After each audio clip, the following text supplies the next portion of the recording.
الله أكبر الله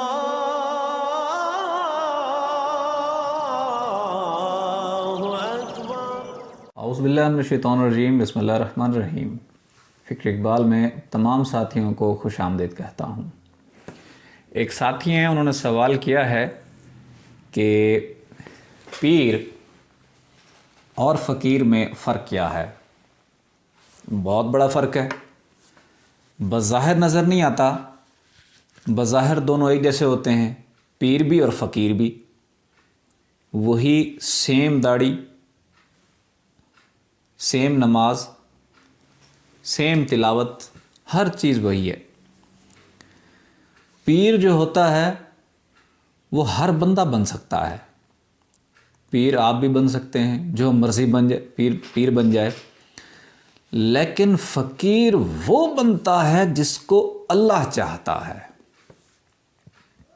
پیر آپ بن جائیں، کچھ مرید ساتھ لگائیں، تعویذ دینا شروع کر دیں۔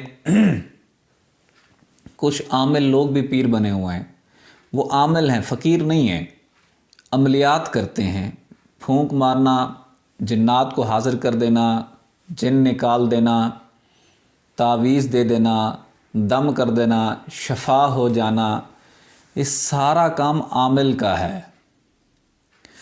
اگر اس عامل بھی ہے اور پیر بھی ہے، پیر بھی یہ کام کرتے ہیں، لیکن پیر کے پاس آپ جائیں گے، ذکر قلب چاہیے، اللہ چاہیے، دھڑکنیں تیز ہو جائیں، اس کے ساتھ قلب اور روح میں اللہ کی صدائیں آنی چاہیے، یہ کام کبھی بھی نہیں کریں گے، کیونکہ یہ کام ان کے بس میں نہیں ہے۔ اور وہ پیر یہ کام کیا کہے گا؟ یہ ظاہری تسبیح دے گا، یہ میں بات نہیں کر رہا۔ حضرت سخی سلطان باہو رحمۃ اللہ علیہ فرماتے ہیں کہ جو پیر ہوگا، یعنی کہ فقیر نہیں ہوگا، جو صرف پیر ہوگا، وہ کیا کرے گا؟ وہ ظاہری تسبیح دے گا، چل بھی اس کو کھڑکانا شروع کر دے، ٹیک ٹیک ٹیک ٹیک ٹیک، اس کے ساتھ اللہ اللہ ملانا شروع کر دے، لیکن جو فقیر ہوگا وہ ظاہری تسبیح کبھی بھی نہیں دے گا۔ وہ کہے گا دل کا انتخاب کر، دھڑکنوں کے ساتھ پڑھ اللہ اللہ اللہ۔ فقیر کبھی بھی ظاہری تسبیح کی طرف نہیں جانے دیتا۔ فقیر کو اگر پیر کو کوئی کام کہا جائے تو وہ تعویذ لکھے گا، پھوکے مارے گا کہ بھئی کسی بھی طریقے سے یہ کام ہو جائے، لیکن وہی کام اگر آپ فقیر کو کہیں، فقیر نہ تو پھوک مارے گا، نہ کچھ چیز پڑھنے کو دے گا، بلکہ اپنی نظروں کے ساتھ اور اپنے تصرف کے ساتھ کام کر دے گا، بظاہر کوئی چیز نہیں پڑے گا۔ پیر جو ہوتا ہے وہ صرف اس دنیا کی حد تک رہتا ہے، لیکن جو فقیر ہوتا ہے وہ تمام جہانوں کے لیے ہوتا ہے، کیونکہ حدیث مبارکہ ہے الفقر وطن الباطن، فقر باطن کے جہان ہے، اور وہ فقیر اپنے باطن کو روشن کر کے باطنی جہانوں تک رسائی حاصل کر لیتا ہے تو وہ فقیر کہلاتا ہے۔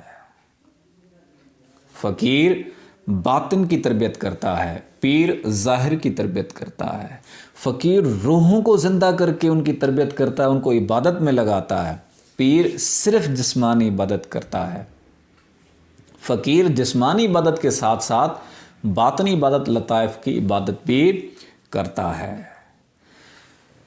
پیر ساری زندگی پیر کے پاس رہیں، کبھی بھی ذکر قلب نہیں دے گا، اور فقیر ہمیشہ پہلے دن ذکر قلب کی بات کرے گا، دل کی بات کرے گا، عشق کی بات کرے گا، اللہ کی بات کرے گا۔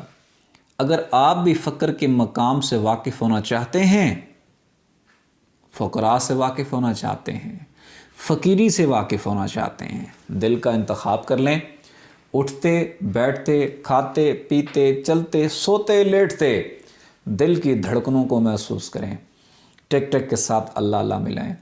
آپ کو 7 دن کے اندر آپ کی دل کی دھڑکنیں اللہ اللہ کرنے لگ گئیں تو سمجھ جائیں آپ کو بھی کسی فقیر کا فیض مل گیا ہے۔ پیر کا فیض کبھی بھی دل تک نہیں پہنچتا، پیر کا فیض صرف تعویذ گنڈوں تک ہی رہتا ہے۔ آنکھیں بند کریں، توجہ دل کی جانب رکھیں، دھڑکنیں محسوس کریں اور ساتھ ساتھ پڑھیں اللہ اللہ اللہ۔